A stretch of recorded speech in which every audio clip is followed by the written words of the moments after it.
You know, I was looking at that walnut slab we prepped last week, and it reminded me of the first time I tried a deep pour back in my old garage. It was mid-August, 95 degrees out, and 80% humidity. I thought I could just tough it out. Halfway through the pour, the resin started smoking like a frustrated teenager. By the time I grabbed a fan, it had turned into a giant, expensive block of amber-colored volcanic rock. A smoking table. That's a bold design choice, Tiger. I bet the client loved the post-apocalyptic aesthetic, but seriously, that's the nightmare, right? You spend $300 on high-end resin, and it turns into a plastic brick before you can even get the bubbles out. It really is a heartbreak. People treat epoxy like it's just glue in a bigger bottle, but it's actually more like a chemistry experiment that's actively looking for an excuse to go sideways. If the stars, or in this case, the thermometer and the hygrometer, aren't aligned, that liquid gold turns into a sticky mess or a brittle disaster faster than you can say sandpaper. And that's what we're diving into today. The invisible enemies of the maker: temperature and humidity. I think a lot of people get the keep it warm part, but they don't realize that moisture is basically epoxy's kryptonite. Exactly. Let's start with the heat, because that's the engine. When you mix resin and hardener, you're starting an exothermic reaction. It's creating its own heat. If the room is already a sauna, you're essentially throwing gasoline on a fire. Most kits want you in that sweet spot of 70 to 80 degrees Fahrenheit. If you're pushing 90, your open time, that window where you can actually work the material, is going to vanish. So if I'm working in a hot shop, I'm basically racing a clock I can't see. Precisely. And if it's too cold, it's like trying to stir cold molasses. You get those tiny stubborn bubbles that refuse to rise because the resin is too thick to let them go. I've seen guys try to pour in a 50-degree garage, and 3 days later, the surface is still as tacky as a movie theater floor. Okay, but let's talk about the moisture. I've seen you get almost superstitious about humidity. You won't even open a jug if the clouds look heavy outside. What's the actual science there? Is the resin literally breathing in the water from the air? It's worse than that. Epoxy is hygroscopic before it cures. It wants to pull that water vapor in. If the humidity is over 60 or 70%, the moisture reacts with the hardener. You end up with a mean blush, this oily, waxy film on the surface that looks like someone wiped a greasy grilled cheese sandwich across your project. Delicious.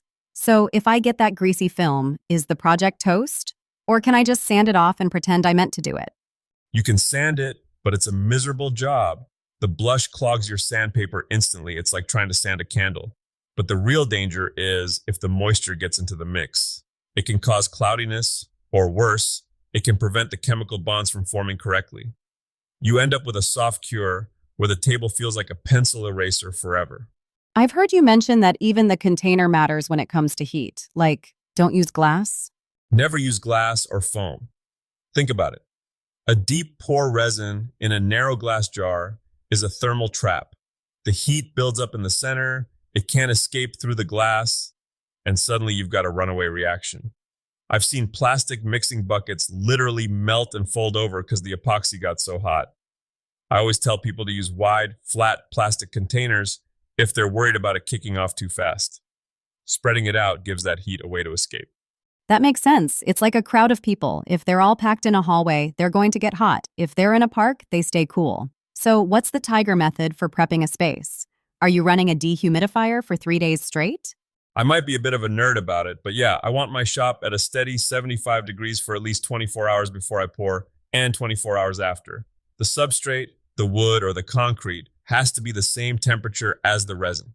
If you pour warm resin onto a cold slab of oak, the wood is going to off-gas. It spits out air as it warms up, and you'll get a trail of bubbles that looks like a scuba diver just swam through your table. So the wood is actually burping into your resin. That's a lovely image. It really is. And once those bubbles are trapped in the gel stage, where the resin is like thick jelly, you're stuck with them. You can't torch them out at that point without burning the surface. Let's talk about the cure stages. You mentioned open time and gel. For someone who's just starting, how do they know when they've crossed the point of no return? It's the thumbnail test. During the open time, it's liquid. You can move it, pigment it, pop bubbles. Then it hits the gel phase. It's tacky. If you touch it, you leave a string behind like a spider web. Do not touch it. Then, once it hits the initial cure, it's firm, like hard rubber. You can dent it with a thumbnail, but it doesn't stick to you. That's actually the best time to add a second layer if you're doing a thick project because the two layers will chemically bond into one piece. But if you wait until it's fully hard, like a rock, you have to sand it before the next pour, right? Exactly. Otherwise, the new layer is just sitting on top like a sheet of ice on a sidewalk. It'll peel right off if you hit it hard enough. We've talked a lot about the pro setups, but what about the hobbyist in a garage? If I can't control my climate perfectly, am I just doomed to have blushing, bubbled projects? Not necessarily. You just have to work with the day. If you live in a swampy climate, don't pour at 6 a.m. when the dew is heavy. Wait for the sun to burn off the moisture. And if you're worried about the heat, mix smaller batches. Don't try to mix 2 gallons at once. Mix a quart, pour it, mix another. It takes longer, but it keeps the temperature under control. I remember you telling me about a budget resin you tried once that reacted differently to the humidity than the high-end stuff. Is there really a difference in the chemistry? Oh, night and day. The cheap stuff often uses lower grade raw materials that are much more sensitive to moisture. It's like buying a cheap umbrella that leaks when it rains too hard. A high quality resin, something like ultra clear or entropy, is formulated to be a bit more forgiving. They have better UV stabilizers and defoaming agents. So you're saying if I'm cheaping out on the resin, I'm basically paying for it in stress and sandpaper later. You're paying for it in tears, Alex. I once tried a bargain brand on a bar top, and despite the room being perfect, it developed these weird fish eyes, little craters where the resin just refused to flow. It was like the resin was allergic to the wood. I spent 3 days sanding that back. Never again. Before we wrap up, what's the one thing people always forget once the project is actually done? Once it's cured, is it bulletproof? That's the big misconception. Even cured epoxy has a heat deflection temperature. If you put a scorching hot cast iron skillet directly onto a resin countertop, you're going to leave a ring. It doesn't melt like butter, but it softens. And moisture? If the wood underneath wasn't properly sealed, it can still move. The wood expands, the resin doesn't, and crack. So the takeaway is respect the chemistry, buy a cheap weather station for your shop, and don't be afraid to wait for a better day to pour. Absolutely. Woodworking is usually about force, cutting, carving, hammering. But epoxy is about patience and environment. You aren't the boss. The molecules are. If you give them the right neighborhood to live in, they'll build you something beautiful. If you try to rush them in a humid garage at midnight, well, I hope you like the look of waxy grilled cheese.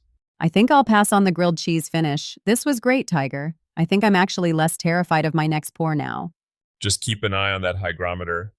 If it starts climbing, go have a coffee and wait. The wood isn't going anywhere.